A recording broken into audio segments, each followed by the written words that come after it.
வயநாட்டின் நிலச்சரிவு ஏற்பட்ட பகுதிகளில் பெய்லி எனப்படும் தற்காலிக பாலங்களை அமைத்து மீட்பு பணியில் ராணுவத்தினர் ஈடுபட்டுள்ளனர். இது இரண்டாம் உலகப் போரில் பயன்படுத்தப்பட்ட தற்காலிக பால அமைப்பு என்பது குறிப்பிடத்தக்கது. இதனால் மீட்பு பணிகள் விரைந்து நடந்தால் உயிரிழப்புகள் குறையலாம் என நம்பிக்கையும் தெரிவிக்கின்றனர். கேரள வயநாட்டில் ஏற்பட்ட நிலச்சரிவு கோர தாண்டவம் ஆடியுள்ளது. அடுத்தடுத்து 3 இடங்களில் ஏற்பட்ட நிலச்சரிவில் சிக்கி 280க்கும் அதிகமானவர்கள் உயிரிழந்துள்ளனர். அது மட்டுமில்லாமல் அதீத மழை காரணமாக பாலங்கள் அடித்துச் செல்லப்பட்டு போக்குவரத்தில் பாதிப்பு ஏற்பட்டது. இதனால் மக்களை மீட்பதில் சிக்கல் உண்டானது.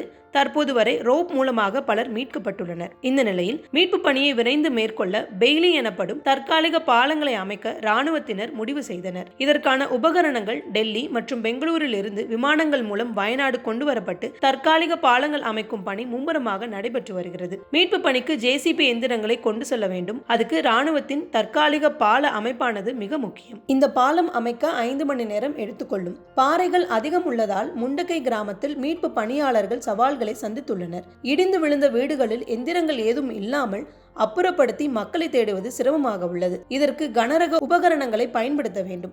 ராணுவம் கட்டி முடிக்கும் பெய்லி பாலம் வாயிலாக கனரக உபகரணங்களை எடுத்துச் செல்லப்பட்டு மீட்பு பணிகள் துரிதப்படுத்தப்படும். இதனால் விரைவாக மண்ணில் புதைந்துள்ள மக்களை மீட்பதும் வெள்ளத்தால் தீவுகளாக மாறியுள்ள இடங்களில் இருந்து மக்களை மீட்டு அழைத்து வருவதும் எளிதாகும். குறிப்பாக வெள்ளத்தில் சுரல்மலா முண்டக்கை இணைக்கும் பாலம் அடித்து செல்லப்பட்டுள்ளது. அங்கு பெய்லி பாலம் அமைக்கப்பட உள்ளது.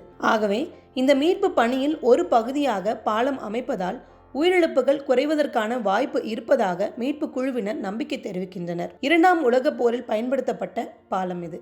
இந்த பெய்லி பாலம் கடந்த 1940 முதல் 41ஆம் ஆண்டு 2ஆம் உலகப் போரின் போது ஆங்கிலேயர்களால் உருவாக்கப்பட்டு பயன்படுத்தப்பட்டது. இதன் பாகங்களை எளிதில் ஒரு இடத்தில் இருந்து மற்றொரு இடத்துக்கு கொண்டு சென்று தற்காலிக பாலம் அமைக்க முடியும். இந்த பாலம் அமைக்கும் முறை இராணுவ பணிகளுக்கும் இயற்கை பேரிடர் ஏற்படும் இடங்களிலும் தற்போது பயன்படுத்தப்பட்டு வருகிறது. இங்கிலாந்து பாதுகாப்பு துறையில் பணியாற்றிய டொனால்ட் பெய்லி என்பவர்தான் இந்த பாலத்தை உருவாக்கினார். அதனால் அவரின் பெயர்தான் இந்த பாலத்திற்கும் வைக்கப்பட்டிருக்கிறது. இந்த பெய்லி பாலம் இராணுவ டேங்கர்கள் எடையையும் தாங்கக்கூடியது என்பதும் குறிப்பிடத்தக்கது. இங்கிலாந்தின் மறைந்த ஃபீல்ட் மார்ஷல் பெர்னார்ட் மாண்ட்கோமெரி ஒருமுறை கூறுகையில், பெய்லி பாலங்கள் இல்லாமல் நாம் போரில் வென்றிருக்க முடியாது என பேசினார். தற்போது இந்த பாலங்கள் தான் வயநாட்டின் நிலச்சரிவு என்னும் இயற்கை போரை எதிர்கொள்ள கை கொடுக்க போகிறது.